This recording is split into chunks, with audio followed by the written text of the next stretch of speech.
since we have only 1 hour, a little bit more than 1 hour, I'd like to invite all the speakers up on the stage, please, so I can introduce you to the audience all together at once.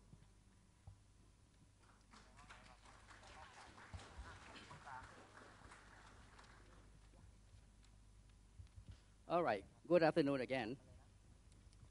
Please seat it. Okay, before I make an introduction, let me briefly tell you what you can expect to hear from this panel within the next hour or so. See, if you're in computing business since 1960 or after the war, you're probably aware that computer was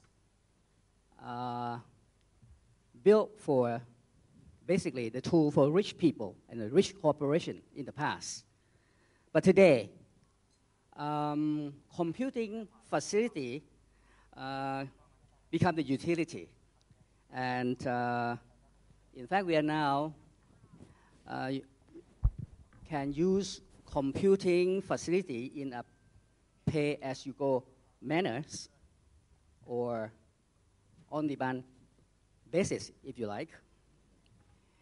The cloud that we call, the subject we want to discuss this in the next hour, has the potential to drive the business innovation and also to shift the competitive landscape by providing the cloud, which is going to be the basics of a new platform for creating and delivering business value.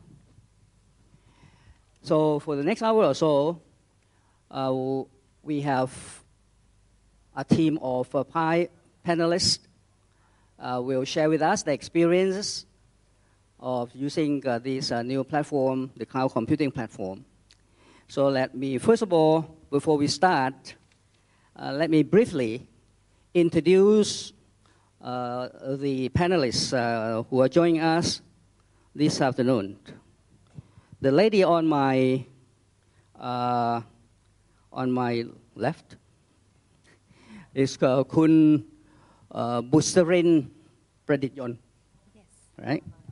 And I understand you are working for the T.C.C. technology, right? I am working for T.C.C. technology. I have to apologize on behalf of Kun Kosit because he is supposed to be the one who attend this panel today, but unfortunately he caught up in a board meeting, very urgent one.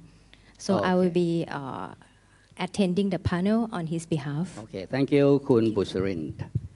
Our next panelist is Mr. P.F. Vilquin. You're the Chief Technology Officer from CA Technology Asia. Right, let's welcome.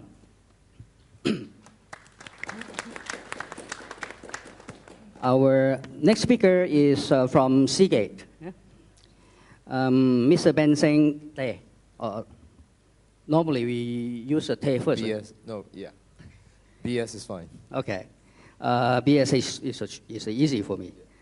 BS is currently a Senior Vice President, AP Sales of Seagate. Is up to date? Not a president. Not yet. Not yet. Not yet. All right. Let's welcome Mr. BS. And our next panelist is Mr. Damian Ryan. He is now the Director, Data Center Solution Asia, Cisco System Company. Let's welcome. Our last speaker. Thanks. Thank you. Our last panelist will be Mr. Dr. Hammam. Your last name is Riza, right? Not Riza. Riza. Riza, okay. And Dr. Hammam right now is a CIO of BPPT from Indonesia, right? Okay, so we have everybody here. Now, cloud computing, very exciting indeed. It's a new platform. For those of you who expect to hear something about the technology behind cloud computing, I tell you, you're going to be disappointed because we are not going to tell about technology behind it. What we are interested right now to share with you is what's the role of this new platform, cloud computing? What does it in the kind of do they have any impact on business model? How can cloud computing create value, business value for us? Particularly this afternoon, we're going to share with you how we can see cloud computing mean to the ASEAN community, how we can adopt cloud computing in this region in terms of collaboration or try to do things together to create competitiveness for the ASEAN region so we be able to compete with the rest of the world.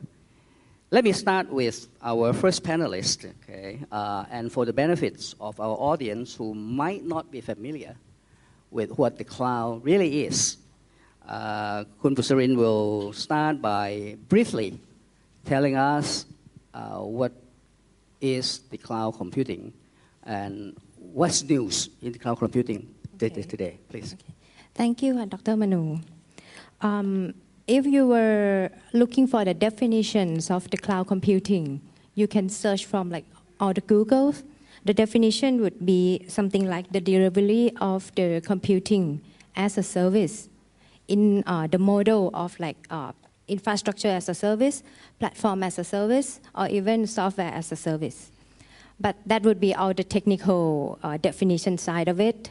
But if you look through all your everyday working life or everyday life that you waking up every day, you will see that many things, for example, like the Gmail itself or many other services, Facebook, that are also part of the cloud computing that will be available all around the world.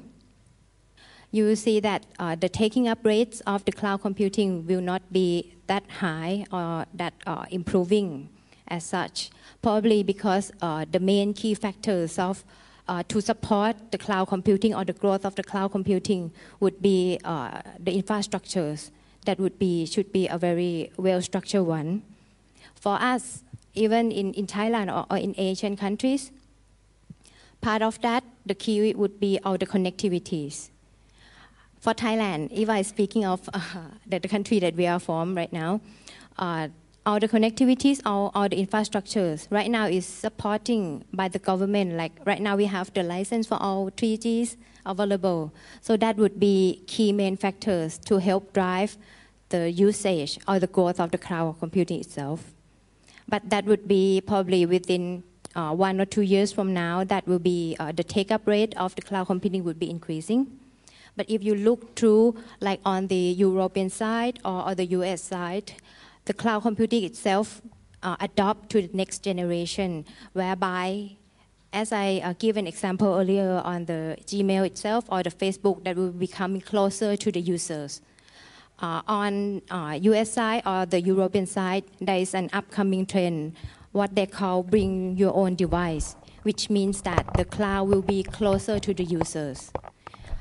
Using your own mobile, your own notebooks, or your own tablets, you can easily get connected to the cloud. So that will be upcoming trend probably within 3 to 5 years from now. And speaking of the cloud itself, once the cloud is already adopted, then the benefits of the cloud itself will be sharing among even your own self or your own company, whereby you will have like a better time to market and a better costing itself, because whatever that is constructed as a model, it will be shared among more than one company or one users.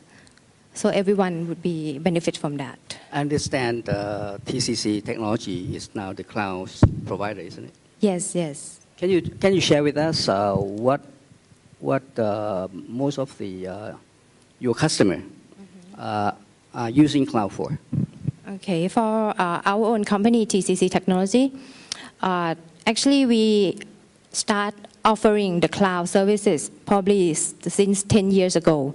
But the model that we are offering is still a private cloud until recently, for like 4 years ago, that we started to adopt a public cloud whereby we worked with our alliance, which means all the providers outside Thailand, and we joined forces together as an alliance.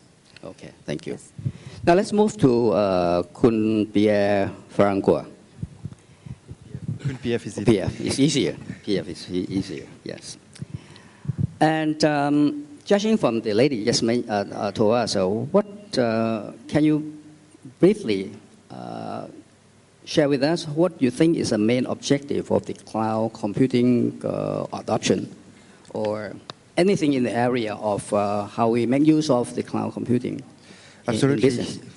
So there is often that comes to mind an idea of cost reduction, moving from investing heavily into capex, owning the material, into what I just talked about, is it on-demand type of on-demand type of approach for consuming those services. So whether it's you have your cloud in your private cloud or your public cloud, you may have familiar with the terminology, or hybrid cloud, the idea remains the same. So one is instead of heavily investing into capital, into equipment, and run the traditional way, the data center, why don't we use the resources as we need it, and benefit from the infrastructure, from broadband, to consume those services. So you have this ability then to move from a capex model to an opex model. So this way you can adjust your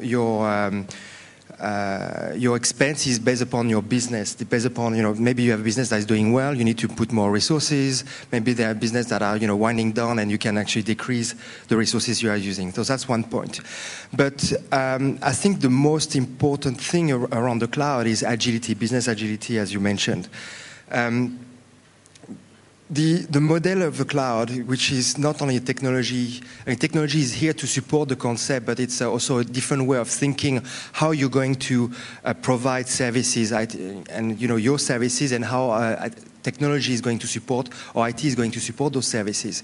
The idea is to be more agile, to provide, to go to market with innovative solutions faster than your competition.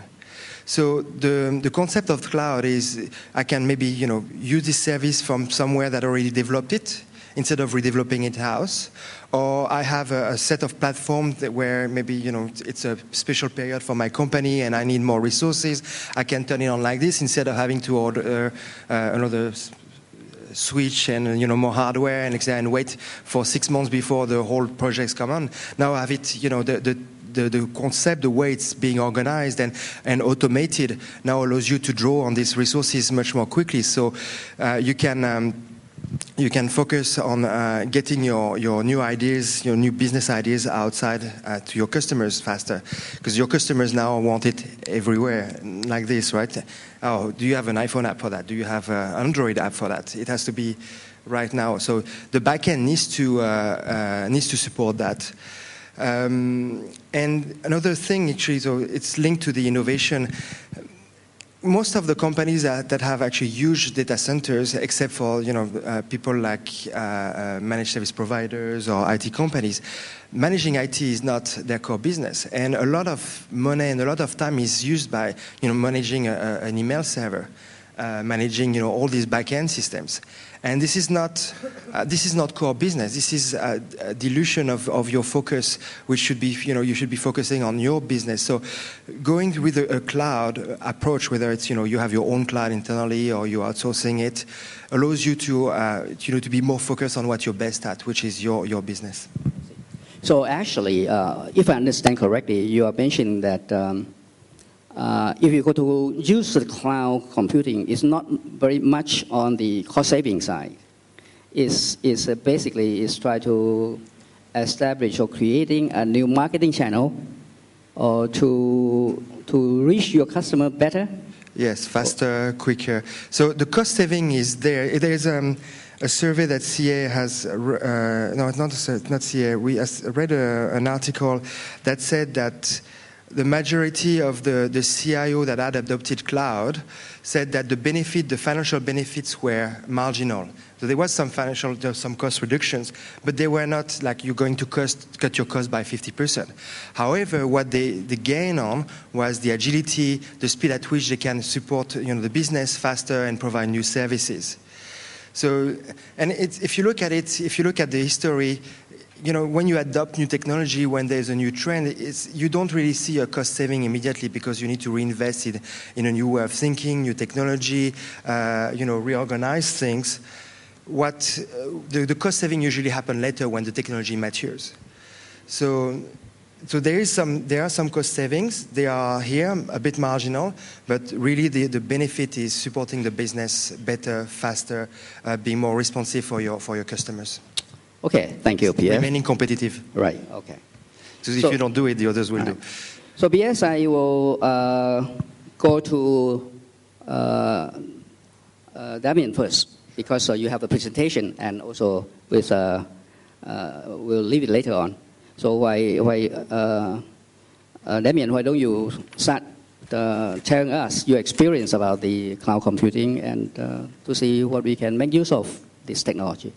Sure. So good afternoon, everybody.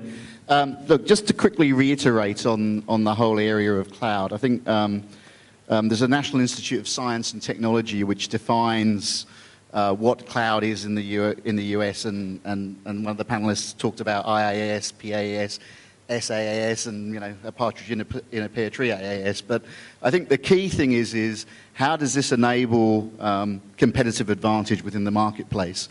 So the first thing is on demand, right? So I'm a mainframe guy from way back. I've been only 30 years in the IT industry. In those days, when I started, I had hair. I was thin. I could run fast, yeah? And in those days, the mainframe was king, okay? Now, isn't mainframe like cloud? 100% of information lived in the data center. And essentially, there was no information outside the data center. And what we see with cloud now is everything moving back into the data center. You bring your own device, but on that device, you want absolutely everything. You want all your applications. You want your social networking applications. You want your business applications. You want your communications capabilities. You want everything on that device. So what we're seeing is this move of information back to the data center, but it's not mainframe. Mainframe was very static in terms of configuration, etc. So we're moving to on-demand, right? So if you need a new application, you want it in minutes or hours, not in weeks or months, yeah? One of the key areas, and it was one of the discussion points, I think, earlier on in the day is that this does rely on there being broad network plan for Thailand. Obviously, one of the key areas here is how do they increase the penetration of broadband and the coverage of broadband across the country? And obviously, from a Cisco point of view, Cisco believe that the network is the platform for everything, right? And ultimately, we're talking about networking everything together in order to achieve cloud. Now, obviously, from a Cisco perspective, we're way beyond this now. We have our own end devices. We have our own bring your own devices. We have our own data center solutions. But the key is you need broad network access. Also, this concept of resource pooling. So for government departments, in the past, they would have deployed lots of applications in silos within data centers. And typically, those resources were underutilized, right? So how do you drive the utilization of those resources, and how do you enable this provisioning of applications very quickly? The other key is elasticity. When I'm busy, I want more, and when I'm not busy, I want less, and someone else can use that capacity. And then also, how do I charge for it? And I think it was mentioned here, let's move to a pay-as-you-go, pay-as-you-grow, move from CapEx to OpEx. So I think these are the key areas that we're trying to address when we look at cloud computing. Now, one of the areas that I kind of wanted to touch on really was that there's a kind of broader picture here. So, okay, Cisco is a technology company, and essentially everything from an application now down through the network to an end device, Cisco has a play across that for cloud. And that's why we think we're very well positioned in terms of being able to offer a differentiated user experience all the way from an application right down to an end device. Because at the end of the day, we offer an end-to-end solution now for that. But at the broader picture, right, in terms of adoption of cloud, there's some key areas. You know, one of my colleagues who partakes in the Asia Cloud Computing Association, what they did was they looked at their cloud readiness index across countries, and that included the ASEAN countries. And what they were considering was some very key areas. So, for example, if you want to move to the cloud, what's the regulatory conditions within that environment? As a provider, do you have to be licensed to provide cloud services? Because often, if you talk public cloud, you're taking your information and entrusting it to someone else. In the ASEAN context, what about international connectivity? So how do we link all the environments together? And at a governmental level, how do we link all those environments together? Is that in place from an infrastructure perspective? Data protection, are there strong data protection laws in terms of the environment that you're, in terms of the actual country? So do they have strong data protection laws within that environment? Is broadband ubiquitous? As it's back to the point that I just made earlier on, right? You want any application on any device anywhere, but typically that application now doesn't run on your bring your own device. It runs in a data center and it's delivered to that device. So it's important that you have high quality connectivity. From a government perspective, so we heard about the Thailand master plan. I live in Singapore. The IDA has a very clear plan about ICT policy. Is it a priority to provide this from a governmental perspective? Is the power available? This stuff is all well and good, but if you've got no power, then you're going to have a challenge, right?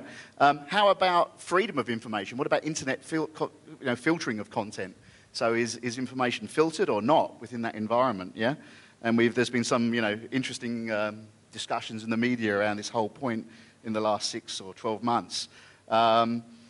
Risk in terms of the ability to provide those resources, and then ICT development. So there's a lot of different areas that need to be taken care, that need to be addressed.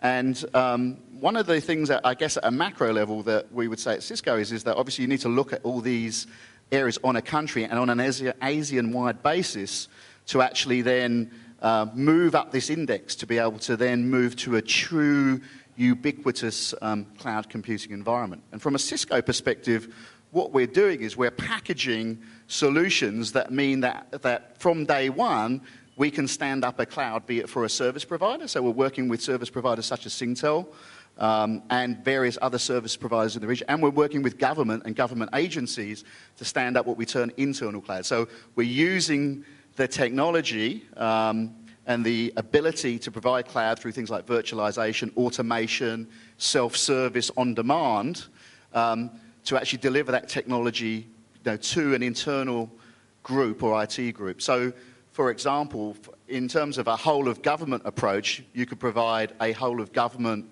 cloud for certain services. So it may be for government certain things, say, for example, teachers' email for education. That could be in a public cloud run by a service provider. Maybe for things like financing, budgeting, procurement, you would run that on an internal cloud. And then if we're talking about national security, then, for example, defense, immigration, national payment systems, they actually may still run in a separately secure environment. So the key is that from a Cisco perspective, we bring solutions to bear that can address all these areas and can address everything from an application right down to the actual end device. So I think there's two angles here. There's obviously the technology angle. There's the ability to actually implement and execute on this, which we are doing with many customers throughout the region. And then obviously there's the broader requirements, such as, for example, broadband availability, the regulatory environment, and all those other areas. So I think that would be our view in terms of cloud. Very good, Damian. Damian, a while ago you mentioned earlier about resource utilization, resource sharing, information sharing. I noticed that in the West in particular, enterprise and company start to publish some of their internal business data to share with the customer and partners through APIs or clouds. Yep. And recently they catch up very actively. How do you see in the Eastern area, particularly in the ASEAN region, Do you experience that any countries in this area is doing the same thing? Yeah, so I think in terms of what so one of the key areas, again, when we talk about government, is sharing of information, right? And okay, some information can be shared and some cannot, okay? But one of the key areas at the moment is, and this is like, so cloud is kind of getting, so yesterday, darling, you know, the thing today is now becoming big data. So talking about analysing large data sets of information to actually derive meaning from that information. So to give you an example, it took, I think, something like, 20 years to decode the human genome, right?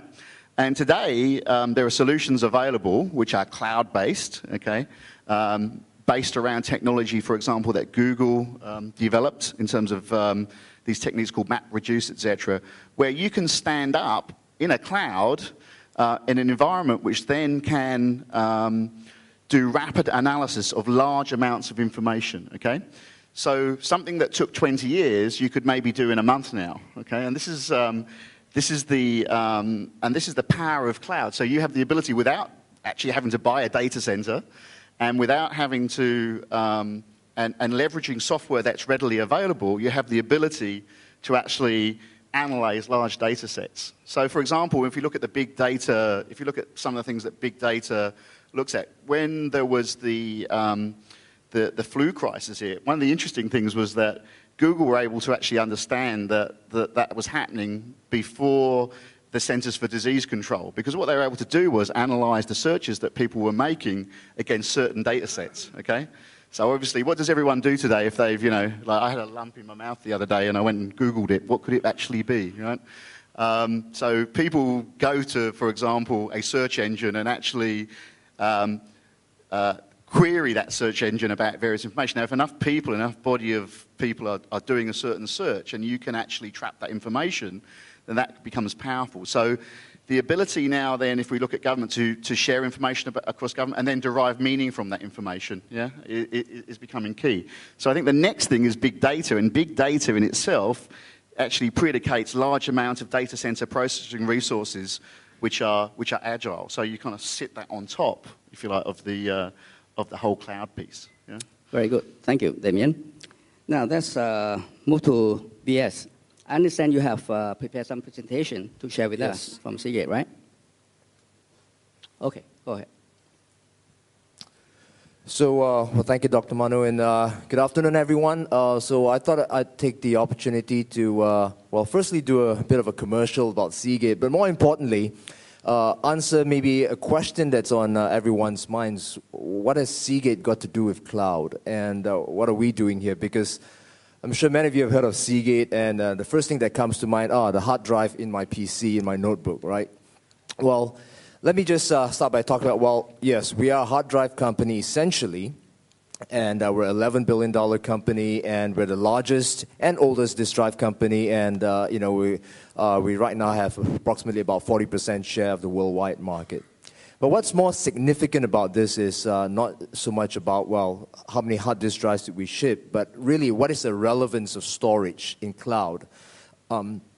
We've talked about some of the definitions earlier on, and you know, I would say that basically at the end of the day, right, it's about access and delivery of IT or computing resources. And if you can actually whittle it down to two major parts, right? One is computing power and storage. That's really, computing power is all about hardware platforms and software and services. But basically, Damian talked a lot about big data. It all has to reside somewhere, and that's what storage is all about. So we're a global company, and I'm not sure who's powering this. But anyway, I'll just go on and you know, talk a little bit more about that. So as I mentioned earlier, storage is, you know, really one of the basic building blocks, right, and the key enablers of, you know, really what cloud computing is all about. And I think, you know, let me just talk about, well, what storage is about. Now, today, we believe that this year about 380 exabytes of data will be shipped and consumed. And in about 3 years, it's going to be 1 zettabyte. Now, 1 zettabyte, probably, you know, you're all familiar with gigabytes, terabytes now. 1 zettabyte, to give you a perspective, right, is 1 billion terabyte. right? 1 billion terabytes will be consumed in about 3 years from now.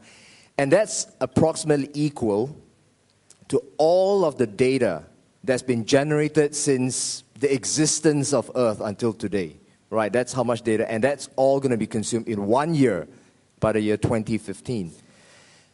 Most of that data would reside on the hard drives, right? On a hard disk drive. Approximately, Seagate shipped about 130 exabytes of storage last year, and we're on course to ship probably about 160 to 170 exabytes of storage, and that is just going to continue to go on and on. Now, our perspective on cloud also is that it actually changes the dynamics on a few very, very key things. We talked about large enterprises shifting from CAPEX model to an OPEX model.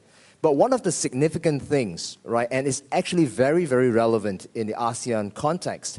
If you look at the ASEAN economy today, now unlike many of the other economies, we're not dependent on large conglomerates to run the economy. We're not dependent on state-owned enterprises to manage the economy. The backbone of the ASEAN economy really would be the small, medium-sized businesses. Now, the big disadvantage small, medium-sized businesses had before was that they don't have access to the same computing power that the Fortune 500, Fortune 1000 companies had. So they have to make do with what little they have. Now, if you're a $10, $20 million company, it is impossible for you to invest $2 million into a big hardware platform. Cloud computing levels the playing field for the SMBs because it allows the SMBs to really have equal computing power, arguably, with any of the large companies, anywhere in the world, because you just have to pay for what you need and pay for what you use. So that really is a level sets the playing field. Another big trend also, it opens up tremendous amount of opportunities, for different organizations and companies and enables a lot of service, right, to be provided as well. In the past, data storage, computing power, right, is dominated by, a lot of the old, brand names like some of my esteemed colleagues over here as well. But today, we see that changing as well because as a lot of these services right now are very different and people moving more and more of an open platforms, right? Take storage as an example. There are many, many different kinds of storage or hard drives available. Now, we manufacture hard drives that goes into notebook computers, PCs, set-top boxes, and data centers, right? We build them all. Now, the large companies like the HPs and EMCs of the world, right, usually would typically populate the data centers with drives that are specifically made for a data center environment, which typically 24/7, very high duty cycle, very high reliability, and so on and so forth. But now there are new data centers emerging, right, that are really utilizing storage in a much, much more efficient manner, utilizing drives that perhaps, right, segregating the usage of the drives in different applications and using perhaps the most highly reliable drive in applications that require that and applications that perhaps just require simple access. Perhaps speed is not as important. Reliability can be overcome by having redundancy built in, and therefore delivering a much lower cost of data storage, to the consumers like yourselves. So a lot of this new business model, really has come up of late. Big data, Damian talked about that as well, right? It's a great example. I mean, I just talked about how much data that the industry or basically all of us globally are consuming as well. Now, all of that, right, has to reside mainly, about 90% of that will reside on hard drives, right? And right now, there's a lot of different applications and methods right now to be able to process those big data as well.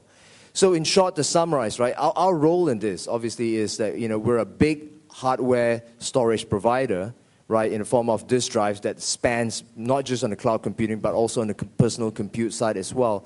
We talked a lot about cloud, right, being more of an enterprise, type of application. But I think, PF also talked about it, not just being an enterprise application, but also there's the home cloud, I mean, you can have a personal server at home. Or right now, one of the things that we talk about right now, a pocket cloud. You could have a drive, a wireless hard drive in your pocket that a few of your colleagues and friends can connect wirelessly to that. Now, that is a pocket cloud in itself, if you go by the definition of that, because you're able to share and allow access, right, through broadband, through Wi-Fi, whatever it is, and share the content of those.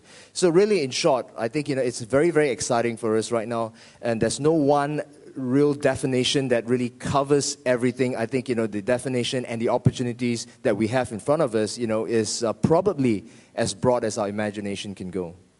Well, thank you, B.S. Hey, you have just brought up a very interesting issue. Is that the SME will be the most who are going to benefit from the cloud system, right? And that means through the cloud, these SMEs, smaller guys, they have more opportunity to be connected. So that means they can be more collaborative in kind of create new business model for collaboration. So what does it mean that within the next, say, 5 to 10 years from now, the so-called the bottom-up pyramid, the smaller guys in the bottom will have more opportunity to compete. So that means that this cloud computing will provide opportunity for these people to expand more actively in the global market. No, absolutely. I think it's two things, right? One is, of course, enabling collaboration, right? But that's just one aspect of it. But I think more importantly is the access, right, to the computing power that, in the past, right, it requires very, very heavy capital investments, for that to happen. Okay. Right. So because, take an example, a $10, $20 million company, right, can sign up, perhaps, with EMC, for example, right, for platform as a service or software as a service, right, or a hardware as a service, and basically have the same computing power, right, that, a Fortune 500 company can have. So I think, so as far as does it enable competitiveness and efficiency? Absolutely it does. But that's just one aspect of whether are they going to be able to succeed ultimately. But it does, in our view, level the playing field a little bit and gives them a better than even chance to be successful. Yeah, that's interesting. But the point I try to find out whether that is the thinking you are trying to tell us is that